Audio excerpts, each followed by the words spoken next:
수술이 필요 없다라고 하면은 그 과에서 계속 치료를 받는 건지 아니면은 항암 치료에서 과를 바꿔야 되는 건지. 암 치료는 네. 여러 과의 도움을 받아야 됩니다. 아, 한 과에서 모든 것을 결정하고 일방적으로 치료를 진행한다는 것은 무리가 아닐까요? 서로 의사가 의사를 보호하는 역할도 합니다. 한 네. 분이 다 모든 걸 결정하는 건 사실 그렇죠. 부담스럽죠. 예. 예.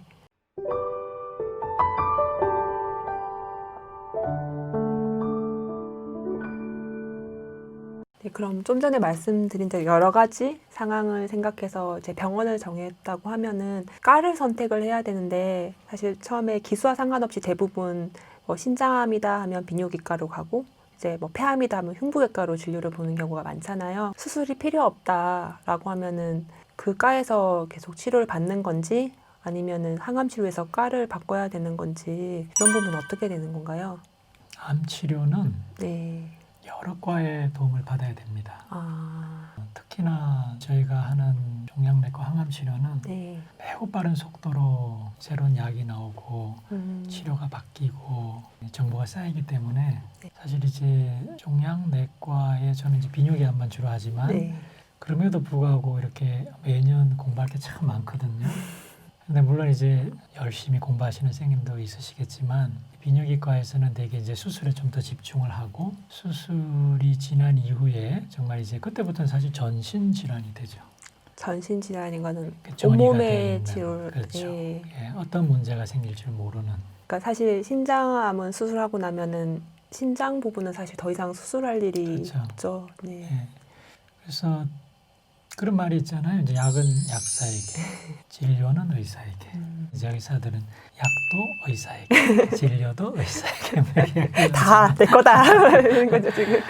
암을 치료할 땐 그렇게 해서는 안 됩니다. 아, 예, 수술은 비뇨약과 선생님에게. 너무 훌륭하신 분들이 많으세요. 네. 정말 힘든 수술도 힘들게 하시고. 그렇습니다. 맞아요. 정말 그런 분들 존경스럽죠. 또 하나 이제 수술에 네. 따라서는 이제 전이절제술, 전이가 된 부분 수술할 때는 그게 특화된 선생님께.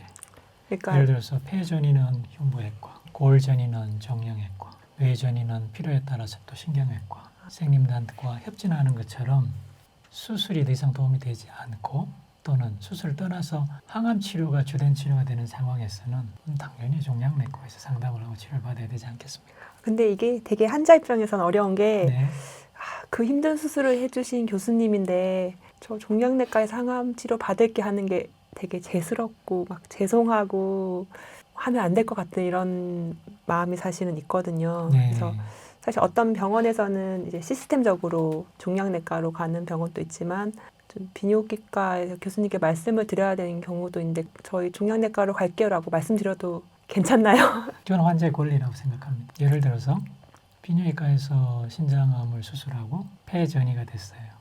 내가 흉부외과에서 수술하면 좋겠는데 왜 네. 비뇨기과에서 그때는 쉽게 흉부외과로 그쵸, 의뢰를 협진을 해서 해서, 치료하죠.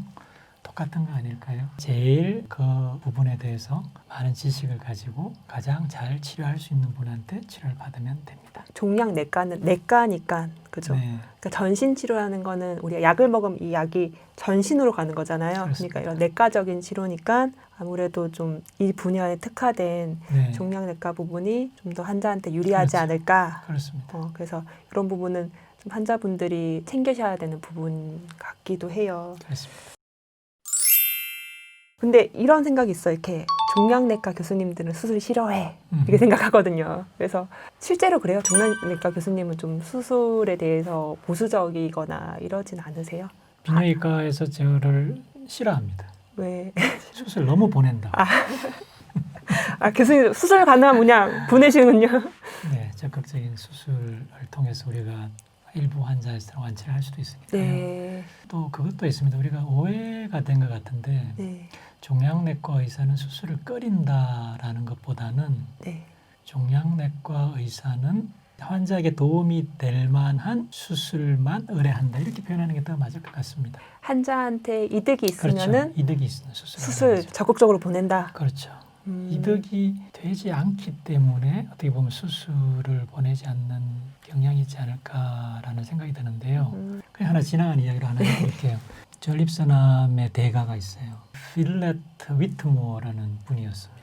전립선암 수술에 큰 획을 그으신 분인데 그분이 하신 말씀 중에 완치가 필요하냐 어떤 환자한테서 그러면 그때는 그 완치가 가능한가를 생각해야 된다고 합니다. 예를 들어서 우리 이 환자는 아주 힘든 수술을 해야 되는 환자예요.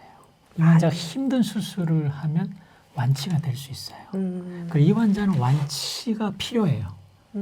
완치를 하기 위해서는 힘든 수술이 필요해요. 그런데 어떤 우리 의사 선생님이 그게 가능한가? 근데 의사에 따라 그게 가능할 수도 있고 가능하지 않을 수도 있어요. 그렇죠. 약간 그렇죠. 교수님들도 봤을 네, 때 그래서 힘든 수술이니까 그렇죠. 내가 워낙. 거기에 경험이 적고 자신이 없으면 네. 이 환자한테는 정말 그 치료가 필요하겠지만 자기는 못할 수가 있겠죠. 네. 그렇게 되면 환자한테 옵션을 주지 않을 수 있겠죠. 네. 또 하나, 이건 쉬운 치료예요. 이 수술 쉬운 수술이에요.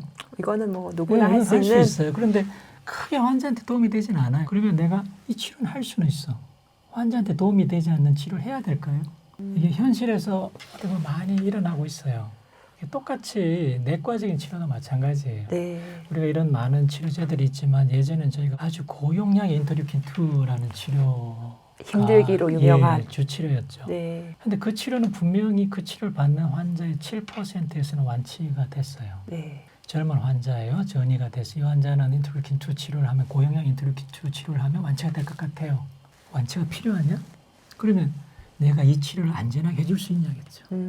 그런데 우리나라는 인터류킨-2 치료가 매우 치료받는 환자가 적었어요. 워낙 힘들다고도 힘들죠. 하고. 환자도 힘들지만 의사가 힘든 치료였어요. 처음부터 그런 치료의 옵션을 환자한테 주지 않는 경우도 많았다고요. 아. 그래서 네. 종양내과 의사가 수술을 좀 꺼리는 게 아니냐? 아니죠. 필요 없는 수술을 권하지 않는 것이고 정말 필요할 때는 권하죠. 그리고 종양내과 의사는 수술자의 입장에서 보는 게 아니고 전체 병을 가진 환자의 입장에서 전체 암의 치료를 컨덕트하는 지휘자로서 보고 있어요. 이 환자한테 힘든 수술이 필요하다면 바로 옆에 있는 나를 도와주는 외과 의사가 수술을 하기 힘들다면 저는 딴 데로 보냅니다. 수술할 수 있는 의사에게. 네. 그러니까 이거를 정말 어려운 부분인데 네. 이 환자에게 정말 필요하다면은 힘든 수술이라도 적극적으로 하고, 그렇죠. 그렇죠? 힘들지 않은 수술일지라도 그닥이 그렇죠. 도움이 되지 않으면은 그렇죠. 하지 않는다. 네. 이런 거를 종합적으로 판단해서 한다는 그렇죠. 거지. 종양외과 교수님이 수술을 꺼린다 이거는 아니라는 그렇죠. 부분이군요. 그래서 어떤 치료를 결정할 때 여러 과에서 그 결정된 치료가 최선의 선택이었는가에 대해서 상호 견제가 필요하다고 생각합니다. 견제. 그게 우리가 다학제 진료나 협진을 하는 이유 중에 한 가지입니다. 여기서 지금 다학제 진료를 말씀하셨는데 네. 다학제 진료가 요즘 사실 대세라고 하잖아요. 네. 정확히 어떤 뜻인가요? 다학제 진료는 우리 암 환자분의 치료를 결정할 때 이제 전통적으로 예를 들면 신장암 같으면 비뇨의학과에서 네. 진단하고 수술이 필요하면 수술하고 항암 치료가 필요하면 또 항암 치료하고 방사선 치료가 필요하면 또 의뢰하고 이런 모든 결정을 한 과에서 하는 것이 아니고 수술을 하는 비뇨의학과, 항암 치료하는 종양내과, 방사선 치료를 하는 방사선 종양학과 그리고 그 영상 검사를 또 판독하고 영상 검사에 단순히 거기에 판독지에 있는 그 행간에 있는 의미들을 같이 이야기해 줄 수 있는 영상의학과 선생님 그리고 요즘은 이제 폐암 같으면 특히나 유전자에 따른 치료가 다르니까 네. 병리와 어떤 유전학적인 이상을 이야기해 주는 병리과 선생님 더 나아가서는 외국 같으면 이제 사회사업가와 뭐 복지 이런 향후에 것도 호스피스까지 생각하고 담당해 줄 분들이 다 모여서 이 환자의 어떤 큰 치료 계획을 잡는 거거든요. 사실 어마어마하네요. 네, 환자 한 네. 명을 위해서 여러 과에서 그렇습니다. 모여서 얘기한다는 네. 게 이런 다학제 진료가 분명히 단일과에서 치료를 하는 것보다 환자의 그 결과가 좋다라는 건 알려져 있습니다. 지금 이 시점에 다학제가 표준 치료가 돼 있는 상황인데도 한과에서 모든 것을 결정하고 그 특화된 다른 과의 의견을 받지 않고 일방적으로 치료를 진행한다는 것은 무리가 아닐까요? 그럼 환자도 다학제 진료를 좀 요구할 필요가 있겠네요. 그렇습니다. 이제 다학제 진료를 위한 시간이 또 따로 마련되어 있는 경우도 있습니다. 우리 네. 병원 같으면 비뇨기과, 저 방사선 종양학과, 영상의학과 선생님이 금요일 날 오후에 한번 네. 모여서 대개 이제 신안 새로 오시는 분들이나 아주 치료 결정이 힘든 분들 그때 다학제 진료를 하고 꼭 그게 아니더라도 요즘 카톡으로 진료를 합니다. 예, 그렇게 해서 최선의 어떤 치료 방법을 결정하고 또 하나는 그런 의미도 있습니다. 서로 의사가 의사를 보호하는 역할도 합니다. 한 네. 분이 다 모든 걸 결정하는 건 사실 그렇죠. 부담스럽죠. 예. 예. 리스크를 쉐어하는 겁니다. 그럼 환자분들은 사실은 이렇게 정식적으로 다학제다가 아니어도 교수님들끼리는 뒤에서 굉장히 많은 논의를 하고 상의를 한다라는 부분이네요. 어우, 든든하네요, 진짜.